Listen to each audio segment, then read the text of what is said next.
Olá, pessoal. Vamos falar hoje sobre nutracêuticos e nutricosméticos. E precisamos entender esses conceitos. Já já eu vou mostrar um diagrama para vocês, né? Mas o planejamento da nossa aula de hoje, né, dentro de um curso de cosmetologia, é justamente conhecer os nutracêuticos e nutricosméticos, descrever as principais substâncias bioativas utilizadas em nutracêuticos e nutricosméticos e estudar os conceitos de fotoproteção oral, né, analisar as formulações de nutracêuticos e nutricosméticos disponíveis comercialmente. Conceitos atuais, né? Alimentos funcionais, nutracêuticos e nutricosméticos. Os alimentos funcionais, segundo a Anvisa, são alimentos que, além de suas funções nutritivas básicas, quando consumidos como parte da dieta usual, produzem efeitos metabólicos e ou fisiológicos benéficos à saúde, devendo ser seguro para o consumo sem supervisão médica, né? Os alimentos funcionais não são medicamentos, mas o seu consumo pode auxiliar na prevenção e tratamento de doenças. São produtos de alimentos funcionais, como aveia, castanhas, goji berry, gengibre, alho, dentre tantos outros. Muitas vezes o consumo desses alimentos em nosso cotidiano não é fácil, e a partir da encapsulação, né, colocar em cápsula desses alimentos, surgiram os nutracêuticos e os nutricosméticos, que vieram a facilitar o consumo dos nutrientes necessários à saúde. O termo nutracêutico NCE define determinados tipos de alimentos ou partes deles que podem ser benéficos para a prevenção para o tratamento de doenças. A semântica da palavra nutracêuticos remete à combinação entre nutrição e farmacêuticos. O termo nutricosmético aplica o conceito da nutrição à beleza e à saúde da pele, de dentro para fora, por meio da ingestão de ingredientes ativos e não da sua permeação cutânea. Os nutracêuticos e nutricosméticos têm em comum a ingestão de nutrientes na forma de pós-cápsulas ou líquidos, porém, a sua principal diferença está no efeito causado. Enquanto o nutracêutico propõe-se a serem adjuvantes em tratamentos médicos, como, por exemplo, doenças cardiovasculares e osteoporose, os nutricosméticos limitam-se apenas aos efeitos estéticos, por exemplo, benéfico à pele, acne, celulite, etc. Apesar dessa diferença, tanto os nutracêuticos como os nutricosméticos consistem principalmente em substâncias bioativas das famílias dos ácidos graxos, antioxidantes, vitaminas, minerais, aminoácidos, dentre outros elementos. De uma maneira geral, essas substâncias bioativas participam de muitas rotas bioquímicas em todo o corpo, sendo difícil determinar em qual local do corpo elas irão exercer o seu maior efeito. Por isso, todos esses nutrientes irão de alguma forma contribuir para a saúde do indivíduo. A partir de agora, estudaremos as particularidades dos principais nutrientes envolvidos na formulação do NTE e do NCO. E aqui eu trouxe para vocês, né, esse diagrama de Venn que mostra justamente os medicamentos, os cosméticos e os alimentos. E a intersecção, o ponto de encontro dos alimentos e dos medicamentos é chamado de nutracêutico, e o ponto de encontro entre os medicamentos e os cosméticos a gente chama de cosmecêutico. E o ponto de encontro entre alimentos e cosméticos são os nutricosméticos.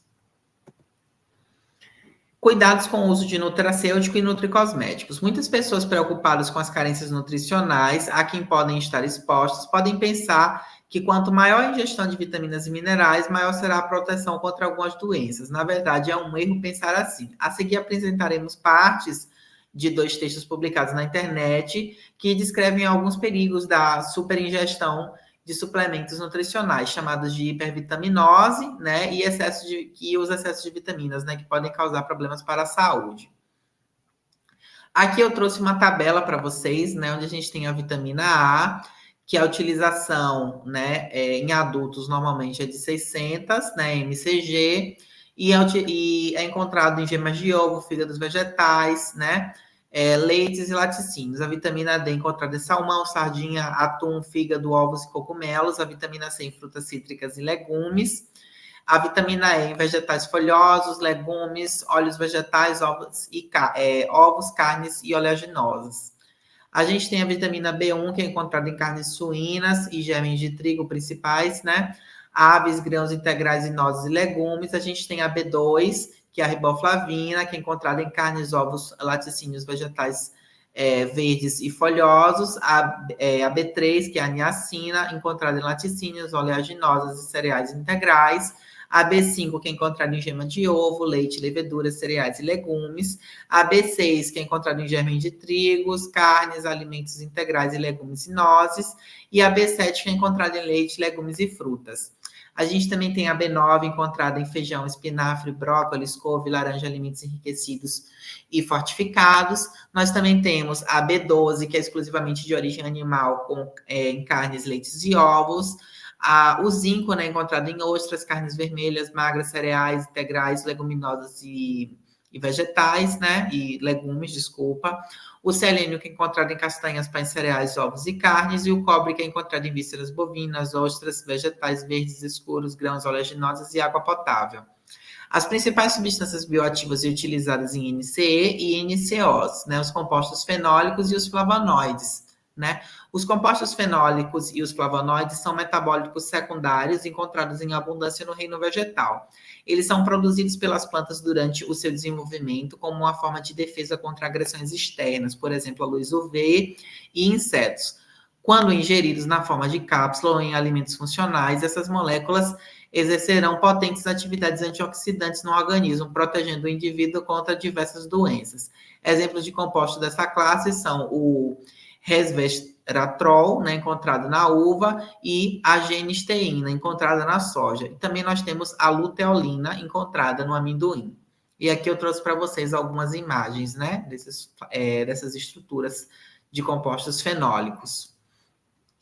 A gente também tem os carotenoides, né, que são substâncias produzidas somente por plantas e micro-organismos, portanto, seres humanos devem ingerir uma quantidade diária de carotenoides a partir da dieta, e a sua principal função no corpo é ser transformada em vitamina A. Devido à sua estrutura com muitas duplas ligações entre os carbonos, eles são considerados importantes antioxidantes.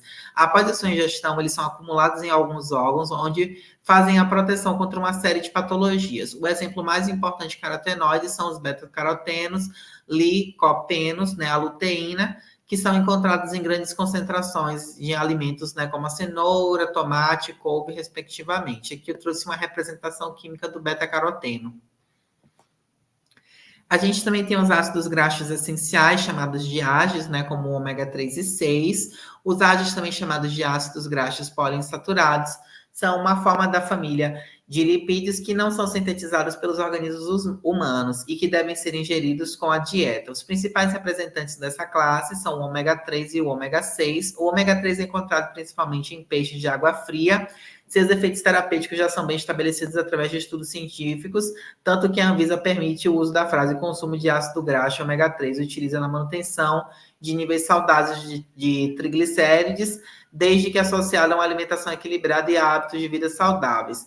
Na embalagem dos NCE, contendo ômega 3, ele é considerado ainda um importante anti-inflamatório, que pode auxiliar no tratamento de inflamações cutâneas, como a acne, através da diminuição da liberação de citocinas inflamatórias pelos leucócitos envolvidos. E o ácido linoleico é o mais importante representante da família do ômega 6 e são encontrados em óleos vegetais. Ele é o AGE mais abundante na pele e sua deficiência está claramente associada a peles secas. Por isso, a sua reposição em pessoas com xerodermia pode trazer enormes benefícios. O óleo de prímula pode ser encontrado em forma de cápsulas oleosas e é rico em ácido linoleico e gama-linolênico. A sua ingestão diminui a perda transpidérmica de água, melhora as funções elásticas e diminui a inflamação presente no eczema tópico e psoríase. A gente também tem, né, os probióticos, pré-bióticos e os simbióticos. A microbiota intestinal é um termo utilizado para designar o nicho ecológico existente no intestino humano, formado por dezenas de milhões de trilhões de bactérias. A microbiota intestinal está em contato direto com a mucosa intestinal, formando um importante sistema de defesa contra fatores patogênicos presentes no lúmen. A elevada atividade metabólica da microbiota intestinal, além do seu papel nutricional, resulta em importante impacto sobre a saúde e bem-estar do indivíduo. A disbiose intestinal é definida como um estado de mudança da qualidade e da quantidade de atividades da microbiota intestinal. Essa situação altera a mucosa intestinal e deixa organismos suscetíveis a diversas doenças e inflamações. A disbiose traz prejuízos para muitos sistemas corporais, pois ela irá diminuir a absorção de muitos nutrientes importantes para a saúde do indivíduo, podendo piorar estados inflamatórios como a acne. Desta forma, manter a microbiota saudável através do consumo de probióticos, prebióticos e simbióticos pode trazer, além de tudo, benefícios estéticos. Veja a seguir algumas definições com exemplos, né, de fontes alimentares. Dentre os probióticos, são alimentos ricos com bactérias, né, benéficas propriamente ditas, como iogurte, queijos e leites. Os prebióticos são alimentos para as bactérias que os metabolizam e produzem substâncias benéficas para o corpo, exemplo das fibras. E os simbióticos aliam probióticos e prebióticos em um mesmo produto, exemplo de suplementos em sachê. E aí eu trouxe aqui sachê de um produto simbiótico, que são os lactivos, tá? Disponível já hoje em farmácia. O que são micronutrientes, né? São componentes dietéticos essenciais que desempenham um papel funcional na manutenção e otimização da saúde e na prevenção de doenças. Esses compostos não são sintetizados no organismo e por isso devem ser obtidos da alimentação. Quantidades muito pequenas da ordem de miligramas e microgramas são necessárias para a manutenção da saúde, mas a sua deficiência pode ocasionar diversas doenças.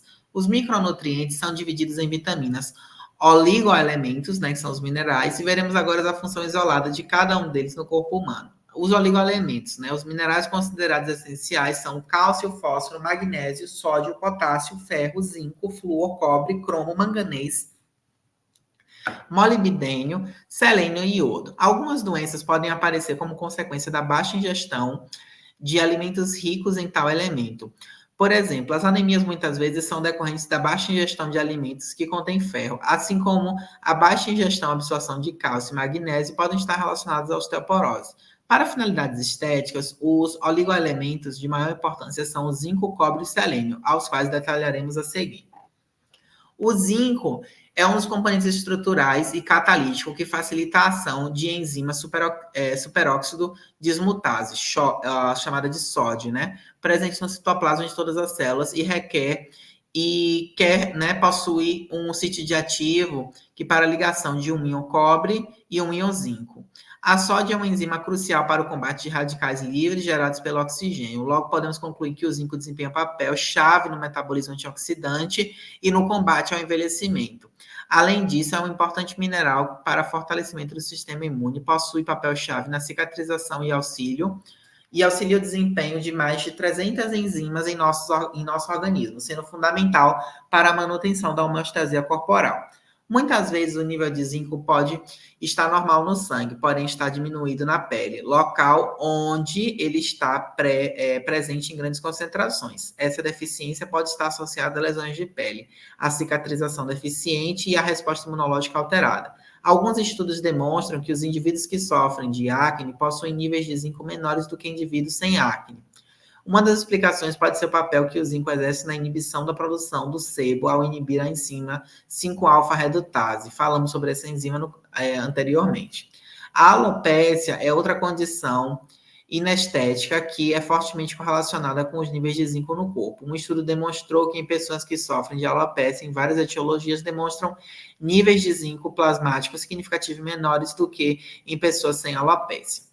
O cobre é essencial para o funcionamento, né, das cuproenzimas, que participam de rotas bioquímicas importantes, como a regulação da fosforilação oxidativa, né, que é a produção de ATP a partir de nutrientes das dietas, metabolismo do ferro, síntese da tiroxina, que é um hormônio tireoidiano, biossíntese do colágeno e elastina, formação de melanina, neutralização de radicais livres, dentre outras tantas.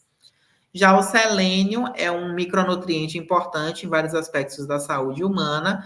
Ele participa estruturalmente como constituinte das camadas selenoproteínas, desempenhando papel tanto na estrutura quanto enzimático. O selênio também está presente em sítios ativos de enzimas como a glutationa, peroxidase e a tiraxodina, redutase, que combatem os radicais livres, demonstrando assim sua contribuição no combate ao envelhecimento. Ao selênio são atribuídas propriedades anti-inflamatórias e anticancerígenas, atua como regulador do número de mastócitos e células de Langerhans, encontradas na pele. Devido à sua capacidade em estimular células de defesa, o selênio é eficiente também no combate de pústulas acneicas. O decréscimo de selênio no plasma sanguíneo também está relacionado com a alopecia aerata, uma vez que o selênio atua em conjunto com enzimas que combatem o estresse oxidativo junto às células de defesa. O baixo nível de selênio pode tornar as enzimas não funcionais e deixar o couro cabeludo enfraquecido. Aqui eu trouxe para vocês uma imagem, né, de onde a gente encontra a vitamina C, né, quantos miligramas em 100 gramas de frutas secas, né? De frutos secos não, desculpa, de frutos secos. Então, nós temos a acerola, né, com uma quantidade muito superior a, por exemplo, o tomate, o abacaxi e o limão. Colágeno hidrolisado e o silício orgânico. Os NCE e NCO mais desejados pelo público feminino é o colágeno ou colágeno hidrolisado.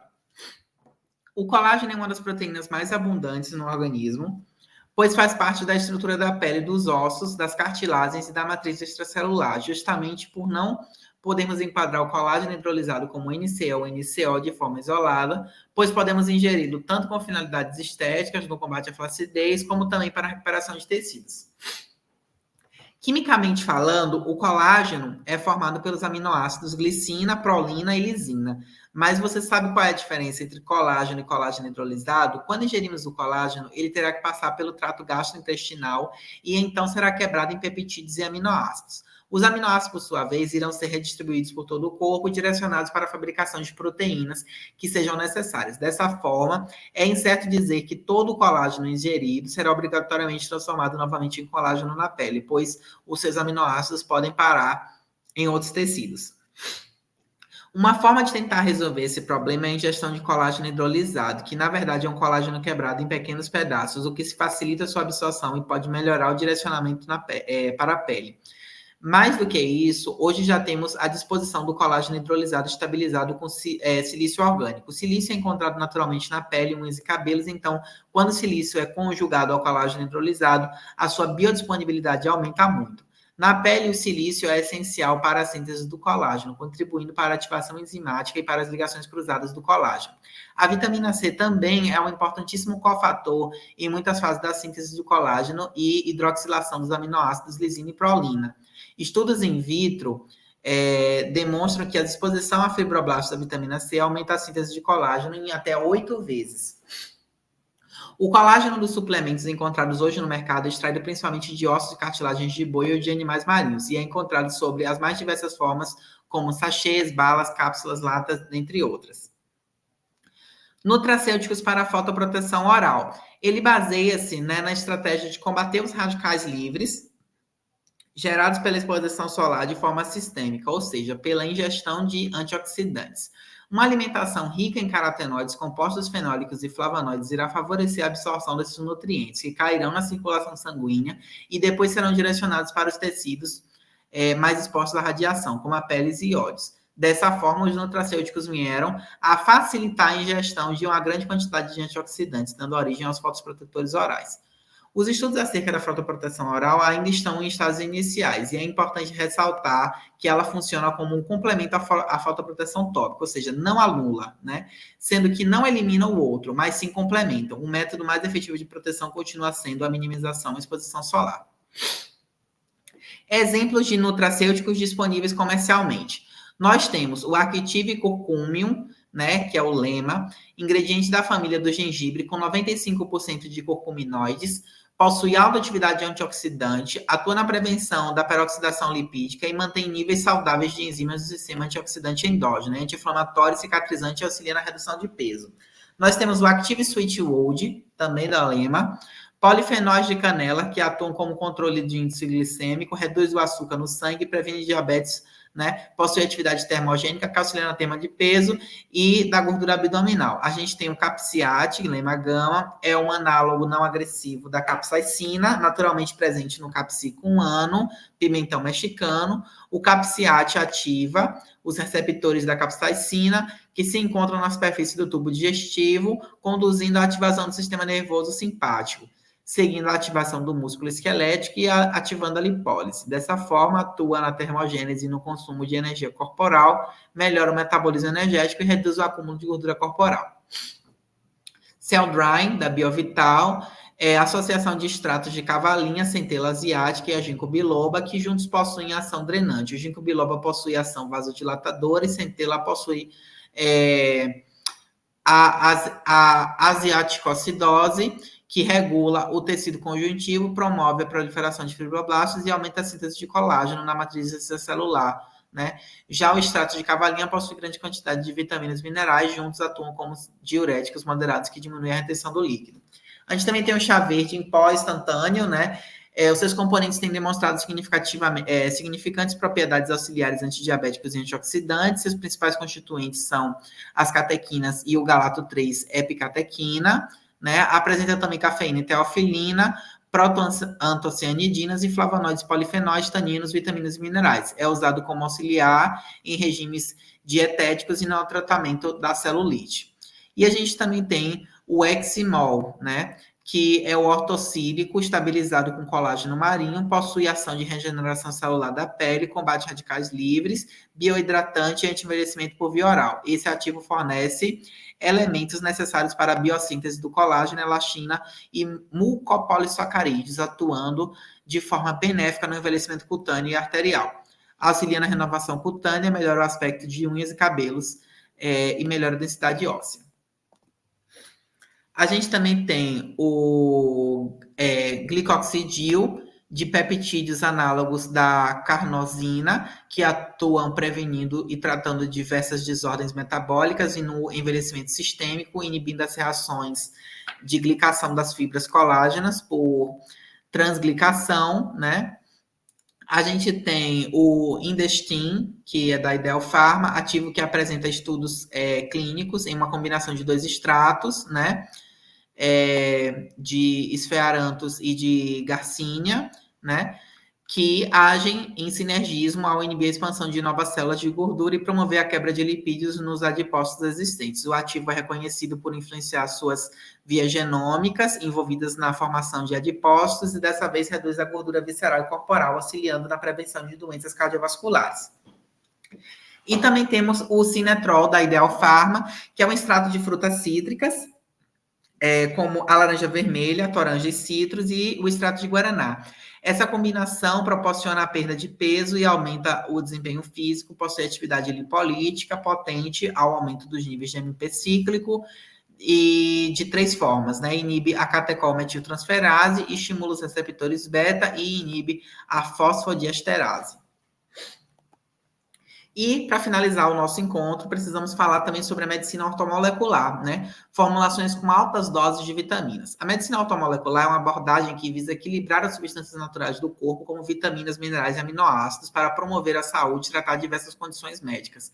Baseia-se na ideia de que otimizar as concentrações dessas substâncias pode influenciar positivamente o funcionamento celular e ajudar na prevenção e tratamento de doenças. A medicina ortomolecular utiliza suplementos nutricionais em doses específicas para corrigir desequilíbrios bioquímicos e melhorar o bem-estar geral. Essa abordagem é controversa e algumas de suas práticas não são universalmente aceitas na medicina convencional.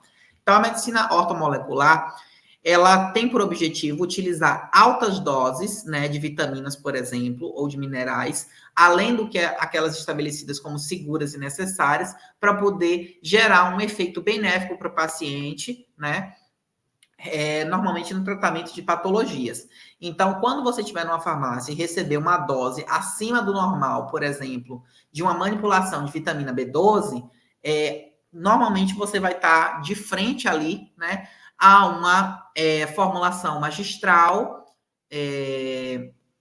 de provavelmente um terapeuta ortomolecular ou de um médico ortomolecular, ok? Então, essas formulações, elas existem, elas estão no mercado e elas podem ser manipuladas, certo? A depender da solicitação, né, e do pedido do prescritor. Bom, pessoal, foi isso no nosso encontro de hoje. Aguardo vocês no próximo encontro.